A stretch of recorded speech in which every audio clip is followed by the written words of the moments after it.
Not in my words, not in that way, not in my name, not in my faith, not in my words, not in that way. Welcome viewers to another edition of A Muslim's Perspective. Praise belongs to Allah. We praise Him and we ask Him for guidance and forgiveness. And we seek protection in Allah from the malice of our own souls and the evil of our actions. Whom Allah guides, no one can lead him astray, and whom He makes astray, no one can lead him back to the right path. I bear witness that there is no other deity but Allah by Himself, no associate to Him. And I bear witness that Muhammad is His servant and messenger. Our guest today is Sister Rabia Khidr. Assalamu alaikum. Wa alaikum salam.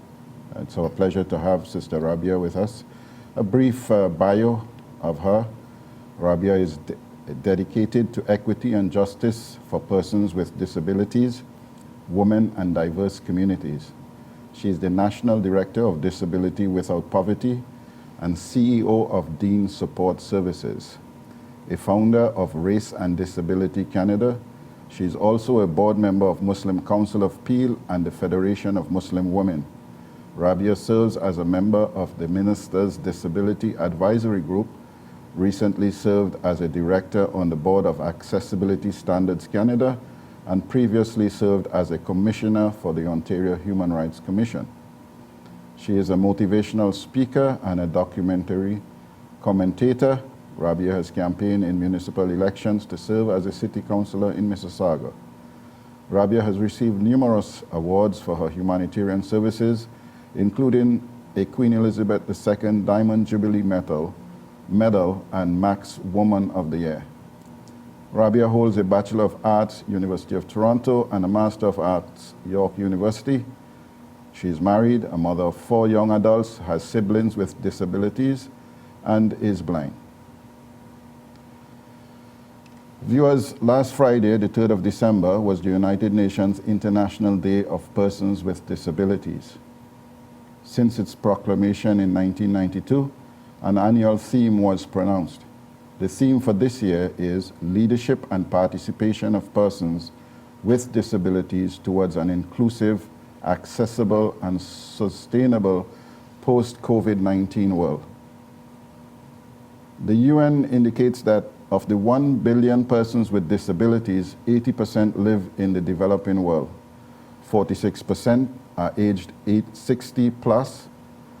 20% of women will experience a disability in life. 10% of children likewise. COVID-19 has hit those with disabilities very hard. Disability, be it a physical or intellectual condition, has always been a part of the human experience. However, those so challenged have been generally marginalized and sidelined from participation in society. Our Prophet Muhammad, peace and blessings of God be with him, is Rahmatul Alameen, a mercy to the worlds. Here is just a bit of his example on the treatment of people with disabilities. His companion, Abdullah ibn Maktoum, Rahmatullah alayh, was appointed as Muadhin for Salah, as well as to govern the city of Medina when Muhammad was away on travel, though Abdullah was blind. Julaybib, may Allah be pleased with him, was matched by the Prophet ﷺ to be married to a woman known for her beauty, modesty, and devotion. She accepted, though her parents would have chosen otherwise.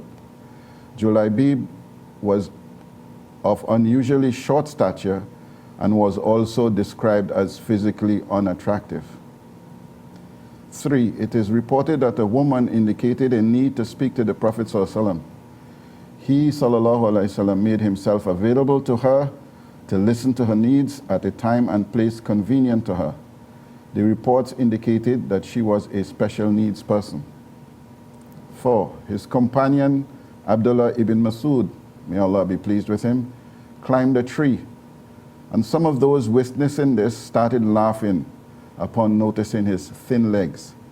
The Prophet ﷺ reprimanded and instructed people not to mock each other, particularly when it comes to human capacities and appearances. And he's reported to have said, "Certainly God does not look to your bodies nor to your faces, that is your appearances, but he looks to your heart and your deeds." These are but a very limited narration of the example of our Prophet Muhammad ﷺ. Some of the lessons we can deduce from these examples are opportunities for living a life of fulfillment should be allowed to all persons. 2, society should facilitate and accommodate those with disabilities to excel. 3, cultivate and nurture the dignity and self-esteem of all persons regardless of any disabilities. Do not mock anyone regardless of their individual challenges. Take special care, be concerned, and give adequate consideration and attention to those with disabilities. The Prophet ﷺ inspires the abled to relieve others from hardship when he said, quote, "Whoever removes difficulties in people's lives in this world, God will remove his or her difficulties in the hereafter." He also instructed us to take care of the vulnerable by promising, "You are given your sustenance and victory by virtue of those who are vulnerable amongst you." So today we are very pleased to have with us Sister Rabia to discuss particularly Deen Support Services, which she founded. Sister Rabia, can you let us in on what inspired the formation of Deen Support Services?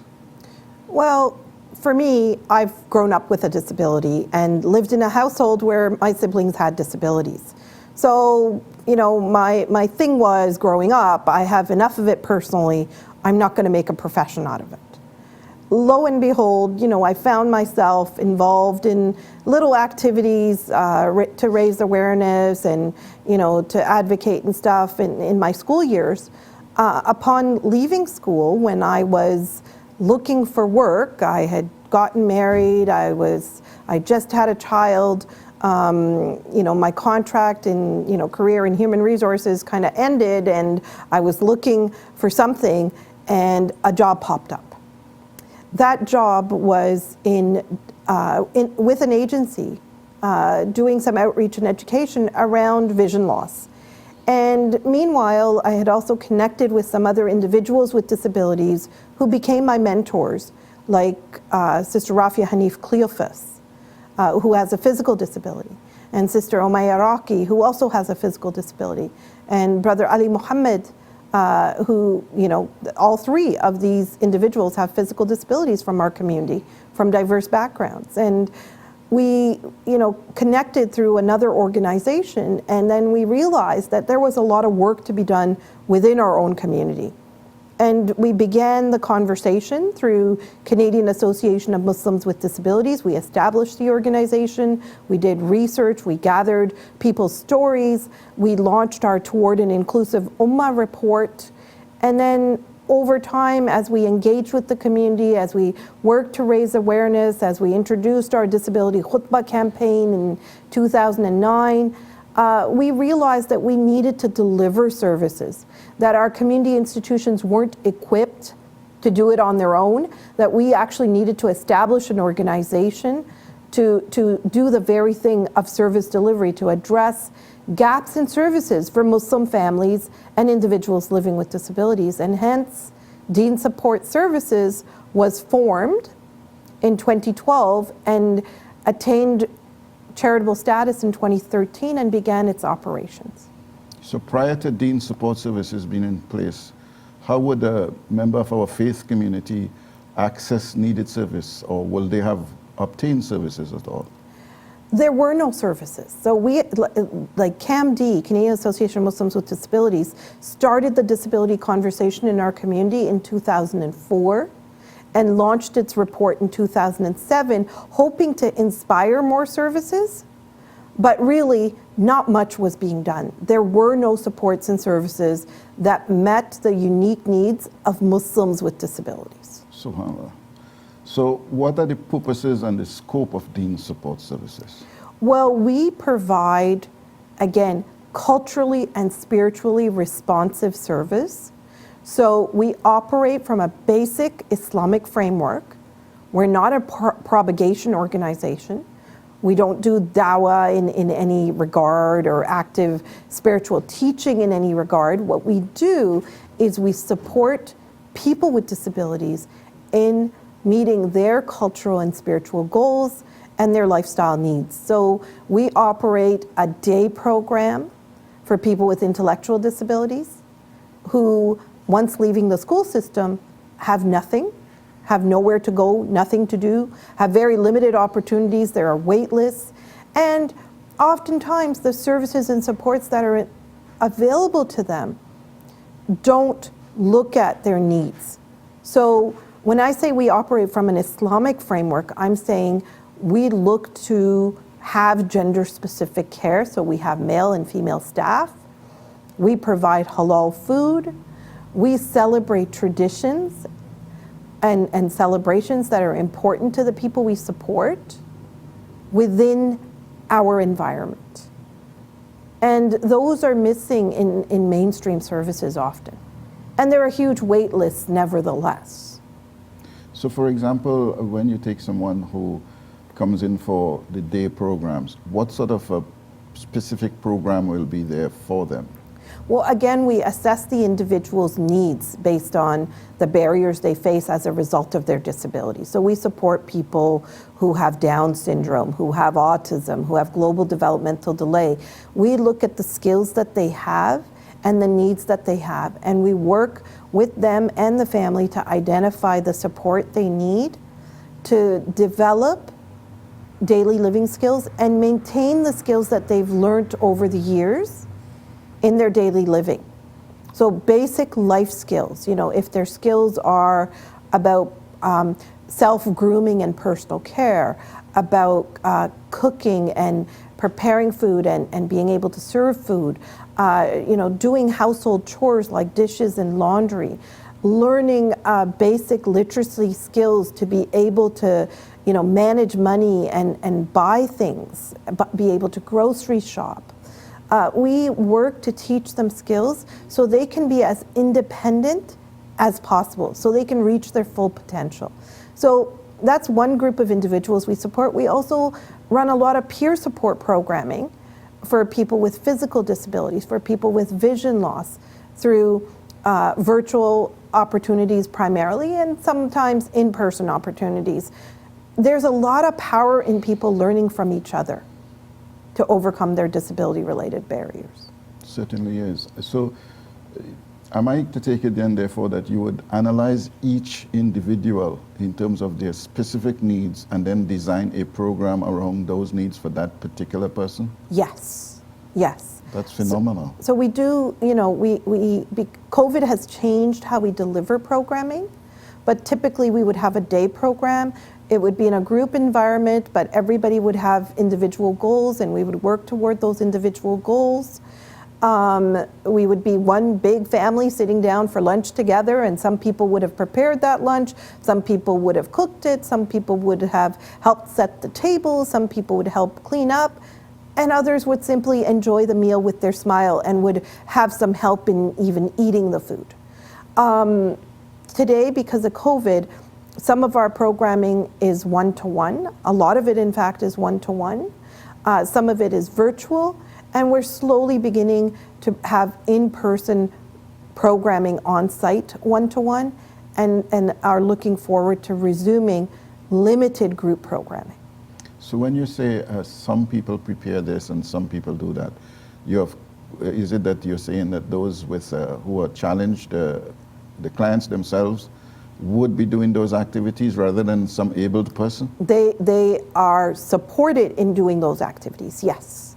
Wow. They support each other in doing those activities. We have staff that supports them to the extent that they need support. Wow. And you mentioned the impact of COVID, and we know from the statistics that those with disabilities have been had a higher percentage of being negatively impacted by COVID. Can you relay how, in terms of an individual basis, how it has impacted your clientele? Well, overall, the challenge that COVID has presented is immediately we came up with all these emergency measures without taking into account the needs of people with disabilities. So those emergency measures were tailored from an able-bodied lens. And then our emergency response also was tailored through an able-bodied lens. So people with disabilities were forgotten under emergency measures, and the barriers they faced in society were exacerbated, or suddenly there were new barriers that they had to contend with. And when it came to an emergency response, when it came to providing a little extra money and stuff, again, people with disabilities were the last to be considered for that. And hence what we learned was more and more people with disabilities were forced to turn to food banks, were further isolated. The impact on the individuals we support was that they were completely isolated, and virtual programming does not meet every person's needs. For some people, virtual programming is meaningless. They don't understand it, they don't benefit from it. So what we learned was our individuals may have regressed in some of those skills. Their families, their caregivers were facing burnout, even more so now because the individual was at home all the time. And there were new issues arising with, again, people with disabilities also experience mental health issues, depression, and as a result, and anxiety, as a result of the social isolation and the emergency measures under the pandemic. So we have a lot of work to do going forward with recovery to support our individuals in integrating back into a quote-unquote normal routine. Did any of your clientele suffer from COVID? Did they get infected? And how did that work? We're very grateful that the individuals we support did not get impacted by COVID.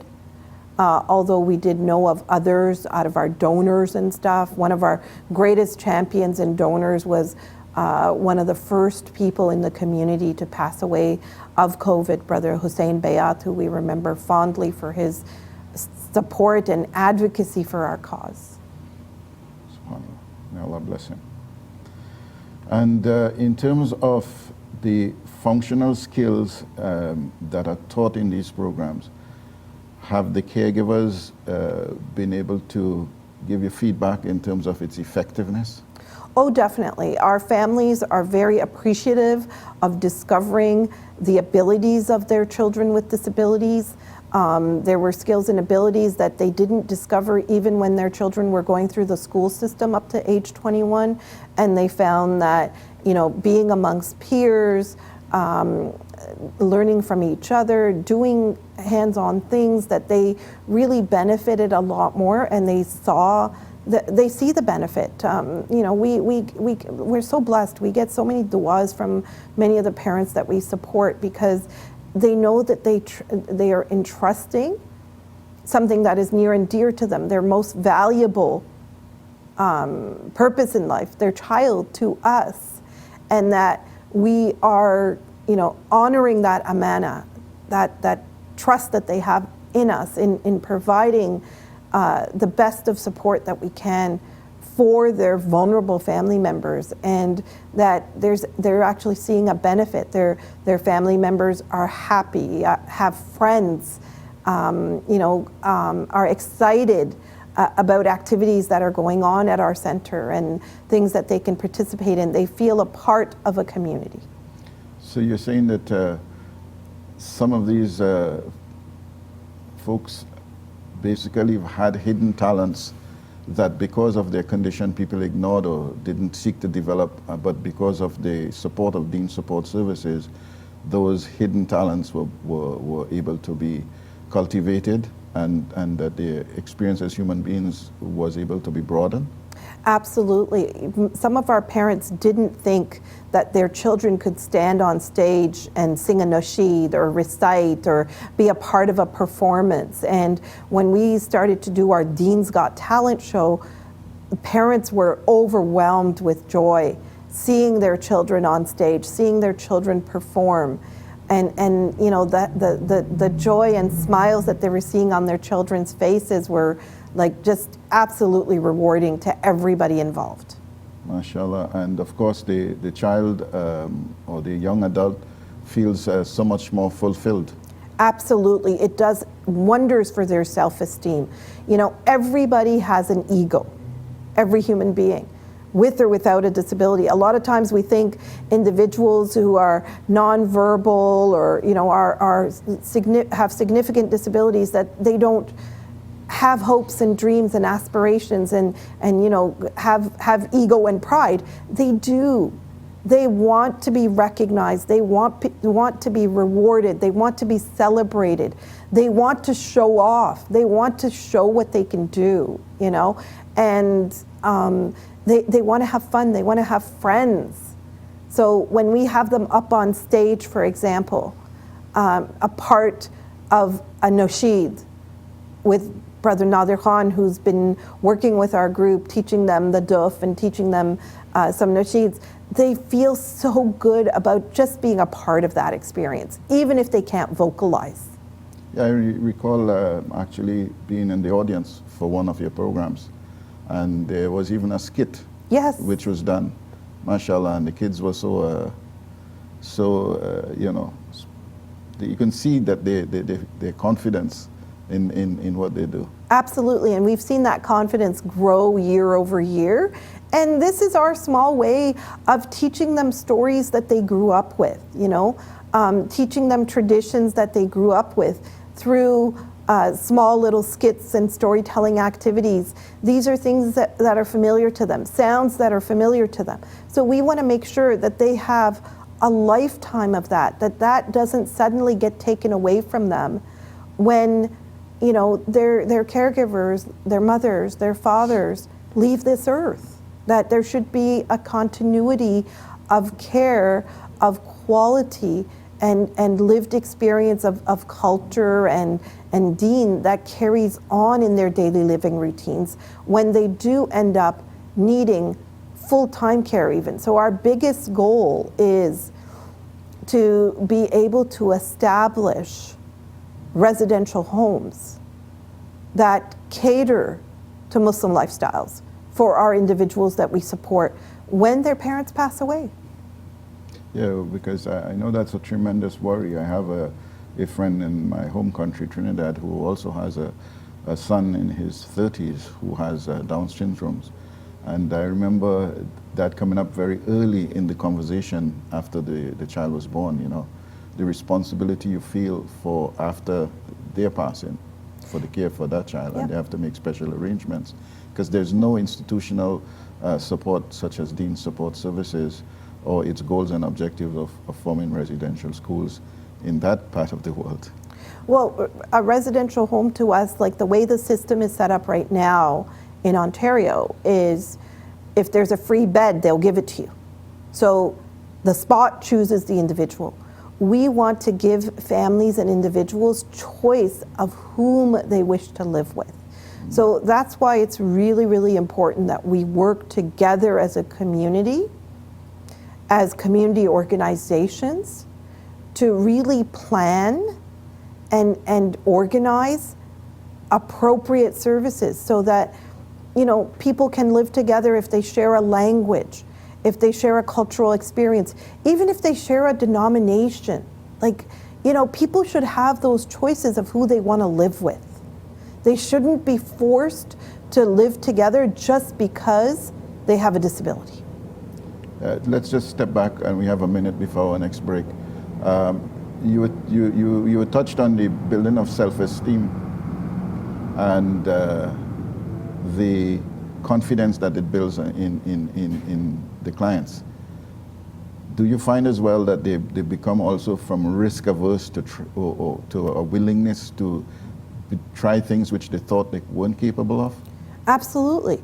They are, you know, people with intellectual disabilities are very open-minded. They can be stubborn, but they are very open-minded. We can empower them to try things, especially when they trust the people that are supporting them.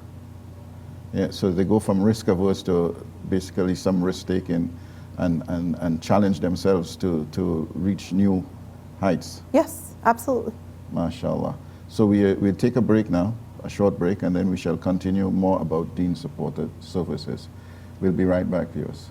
Not in my faith, not in my words, not in that way. Welcome back, viewers, and we are having a very intense conversation here with our sister Rabia Khidr on Deen support services. These are services which are being made available by Deen support services to those with a variety of disability, and we are exploring how it benefits the individuals and the caregivers of these individuals in society, again within the framework of our faith community. Sister Rabia, in which cities are Deen support services available or delivered? Well, our flagship location, our only bricks and mortar right now, our house, the Muniba Center, is located in Mississauga, but that also has our headquarters.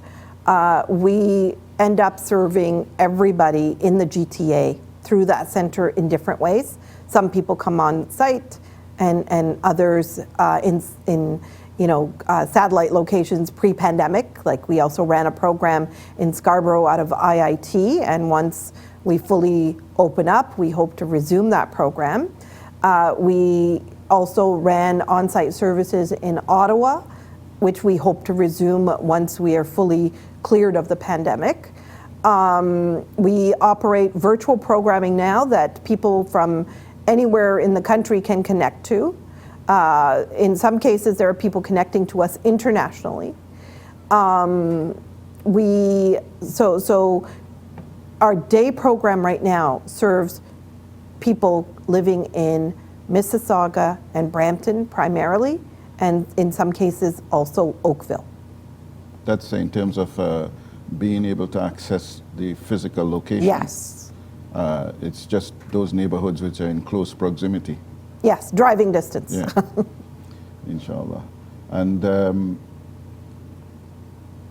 your programs, are they delivered by trained personnel? Absolutely. Our frontline staff have years of experience supporting people with disabilities in different environments. Our younger staff, I mean, we've hired students through the school system who are, in university and or just recently graduated, who started to work with us, and they just learned on the job. They were open-minded, they had open hearts and minds, and they came to us eager to work. And everybody who comes through our doors generally decides to stick around, decides to be connected to us long-term one way or another, because we're a family-centered kind of environment. The love that you get from supporting the people we support is very rewarding and keeps drawing people back. What sort of training would someone need to be, let's say, a fully functional assistant to it? What sort of background? So training? As program support staff, we expect people to have a background in developmental services. They could have a developmental service worker certificate. They could have a social service worker diploma. They could just simply have a background as a personal support worker, so they know how to provide personal care. And then it's a lot of on-the-job training, and it's pretty natural. And then could have some behavior therapy background, attendant services background. They just have to come with an open mind. And caring heart? Yeah, absolutely. And do you also recruit volunteers? We do have volunteers that help out at our events, but on a daily basis, we engage volunteers in a limited way with some program development type of activities. Like, for example, Sister Zubaydah Vahid is a senior, retired from the education sector. She helps create some stories and likes to volunteer with our group for our performances. So at that level, but on a day-to-day basis, where there could be personal care involved, right? You have to assist people in their bathroom routines and things like that. You need people with experience and comfort in doing that kind of work, and it's paid work, because only do you have dignity when people are paid to do the job. Volunteers, then you feel you're at their mercy. You feel that it's an act of charity, and the people we support are not charity cases in that regard. Alhamdulillah. And how many paid staff do you have? Overall, our staff team, full-time, part-time, casual, is maybe around 15 right now. Which then raises the question, how is Deen Support Services funded? We fundraise a lot. We depend on the generosity of individuals. We ask people to give locally a part of their zakat, a part of their sadaqah. We have been deemed an organization that is providing social welfare services that can take zakat. So we're not government funded. We don't have, we're not a transfer payment agency. We get some project funding when we apply and qualify to run some special programming, but our core programming, our regular programming, is not funded by government. We count on the generosity of individuals. In some cases, some of the individuals we support have limited access to government funding. It's still insufficient for the amount of support they need. So that also contributes and helps us hire more staff. But with the pandemic, we actually need to increase our staff composition to support the people that are on our waiting list as well. Wow. And in terms of the actual programs that you have, like the day programs and the virtual programs, are they fee for service? Is there any fee attached to those who are benefited from it? Only if they have funding. Our day program only has a fee attached if people are getting government funding. In Ontario, people with intellectual disabilities get something called passport funding. But for the most part, it's insufficient for the amount of support they need. And just like any other day program, we charge them, but we don't terminate the support we provide them just because their funding ran out. Or we don't provide them only the level of support that they need based on the funding they have. We serve their needs to the best of our abilities as long as we have resources to support them, regardless of the resources they bring to us. Yeah, it's tremendous that families who have these special needs children would have that constant concern and worry about them, and also have to have, probably one parent can't work full time or something like that, and they would also be in perhaps financial needs themselves. That's a fact. That's a situation that most of our families find themselves in, that there has to be a primary caregiver at home. Oftentimes it's mothers who have to remain at home to be that constant caregiver, to be available, seeking employment opportunities, training and development opportunities becomes very challenging. My mom was stay at home. She never even had the chance to go to ESL classes to learn the language because her hands were full. She had to take care of my brothers. She was a caregiver round the clock to 4 of us with different needs. Wow, may Allah bless her. And she continues to do that to this day. She helps out with her grandchildren. Yeah, alhamdulillah. But in terms of DSS funding, Deen Support Service funding, do you have, let's say, for example, a lot of community organizations, masjids and so on, which seem to be the primary ones are benefiting from fundraising? Do they allocate, or do they give you any sorts of funds as well, or are you basically standalone, reaching out to the community just like everyone else?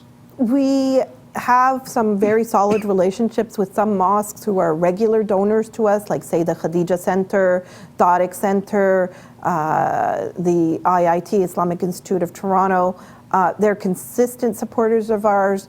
We also reach out to many others who generously do contribute.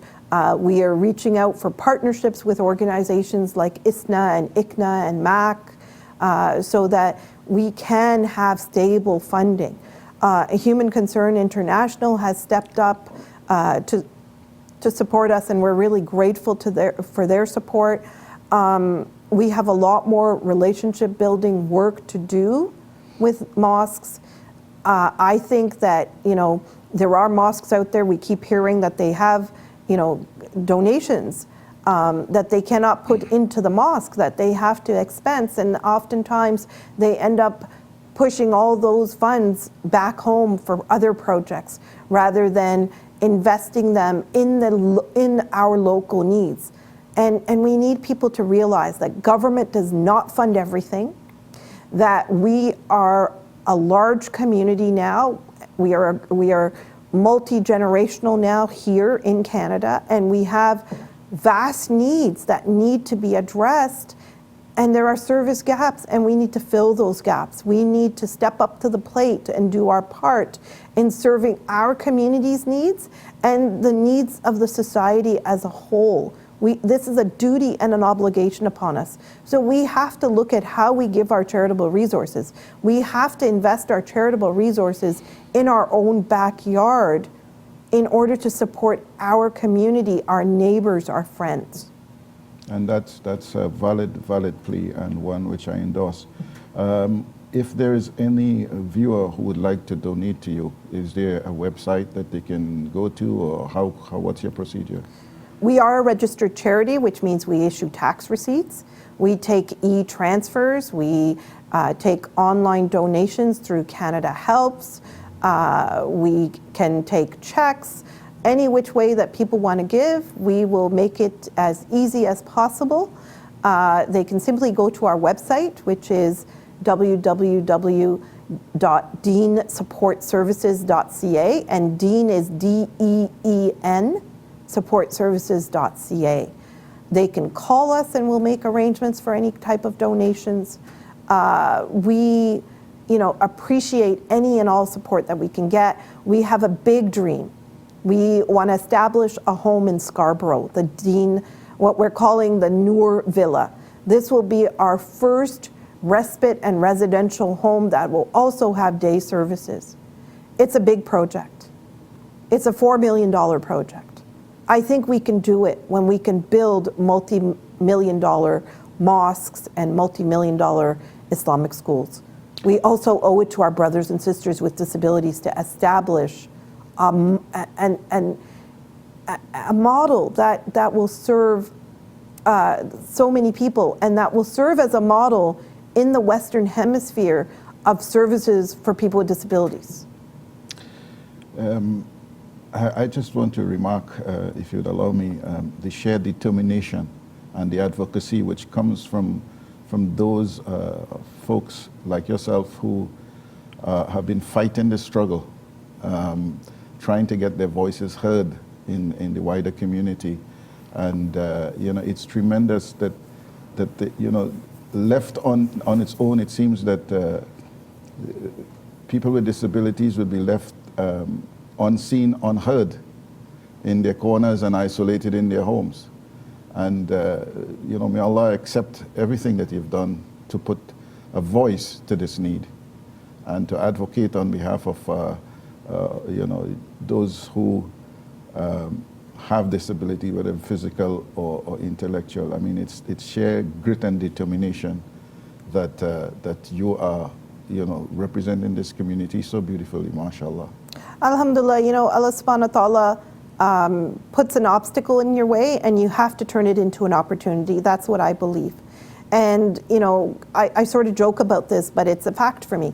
I don't waste time seeing unnecessary things. I spend time doing.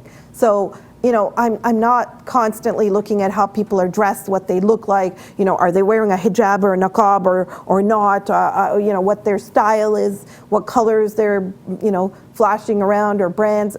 That's unnecessary garbage in my head. I occupy my head with ideas of what can we do to make life better for other people. And, when you introduced me, Brother Alim, you mentioned I'm also the National Director of Disability Without Poverty.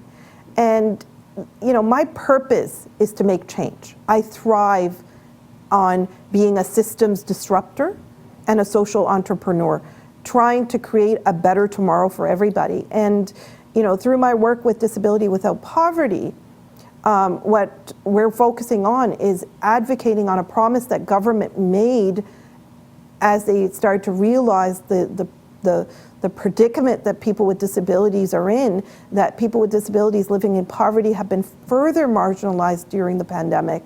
They introduced the idea of a Canada Disability Benefit, and the government committed to making that happen now. Which level of government, might I ask? Federal. So the federal government, the Prime Minister, and the minister responsible for disability issues have committed to a Canada Disability Benefit, which would be a top-up income designed similar to the guaranteed income supplement for seniors and the child tax credit. It would be an income supplement for low-income individuals with disabilities. You know, people tend to think that people with disabilities get government income, that they're living a life of luxury. They're not. They're going to food banks. We're assuming about 40% of people with disabilities make up people living in poverty in this country. Poverty is real in this country. It just looks different than some of the countries that some of us come from. And because it doesn't look familiar to us, the way poverty represents itself back home, we think it doesn't exist here. And that cannot be further from the truth. We have a duty and obligation to alleviate poverty as Muslims. And we have to recognize that people with disabilities are also experiencing it. So one of the messages I would really like to emphasize in our conversation here today to your viewers is please sign our petition that you can find on disabilitywithoutpoverty.ca website. It is on our website. It is on my social media. It is on Deen's social media. Please go sign this parliamentary petition. It's a petition that we put on the government website. We need to collect signatures. We're close to 9,000 signatures now. We need, we would like to see over 100,000 signatures there, because nobody wants to see a person in a wheelchair being forced to go to a food bank for their next meal. Nobody wants to see an autistic individual feeling that they need to ask people for money for food. You know, we don't want to see people with mental illness being forced to live on the street because they can't pay their rent. So this Canada Disability Benefit is a key to the path of alleviating poverty for a significant number of people amongst us. So I really ask people to sign that petition today. And this is not the disability tax credit we are talking about? No. The disability tax credit, as you know, is only beneficial to people who make sufficient income and can save a little bit on their taxes. It's not money in their pockets. Yeah, so it's similar to the child tax benefit that we receive for those kids under 18. Yes, so it will be actually money in people's pockets to help them live a dignified life, a reasonable quality of life. You know, in Islam we say, you know, I have to love for my brother what I love for myself. We have to live by this. It's our duty to love for our brothers and sisters with disabilities the same quality of life that we love for ourselves. Indeed, we do. And has the government committed to making this a benefit? And what timelines have they provided? Or is it a campaign that we now have to lead to get them to pay attention Well, to? they have committed, but a government commitment is only so good. If we want this commitment to be expedited, we have to advocate for it.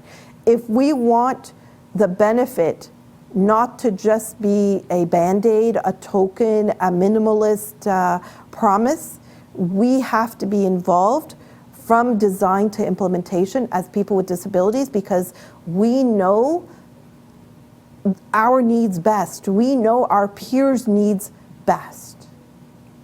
Indeed, and those of us who are abled are blinded by that reality, and it's great to see the determination that you can open our eyes, literally, to these needs and concerns, and to voice them in such a strong advocacy for this. And I wish you absolute success in your endeavors. And if there is Jazakumullah khairan. Thank you so much. if there's anything we can do at this end to assist in that, please let us know. Well, this is it. I ask people to sign that petition, and I ask people to encourage everybody that they can influence to sign that petition. Inshallah. Are there any last words you would like to say to our viewers before we close the program? Well, again, you know, people with disabilities belong in our society, and it's our job to make sure that we remove barriers so that people with disabilities can fully participate, and families of people with disabilities feel welcome and feel that sense of belonging. So, you know, I leave your viewers with that sense of reach out and welcome anybody around you with a disability, and also support the organizations that are doing the work that we're doing in our community. Generously support us in that work, because it's work that will benefit somebody around you. 22% of Canadians live with disabilities. You may not even know who around you is living with a disability. Sister Rabia, Jazakallah khair for allowing us this opportunity to give voice to this particular need in our society. For too long we have marginalized those who are either physically or intellectually disabled, and we hope that we can make some progress on this through your advocacy and through the advocacy of those who have treated this with passion as much as you have treated this with passion. And viewers, please do sign that petition. It's available as at what website again, sorry? www.disabilitywithoutpoverty.ca. And we would also include that in the scroll in the screen, so that you can please go to the website and sign the petition. Until next week, peace out. Not in my name, not in my faith, not in my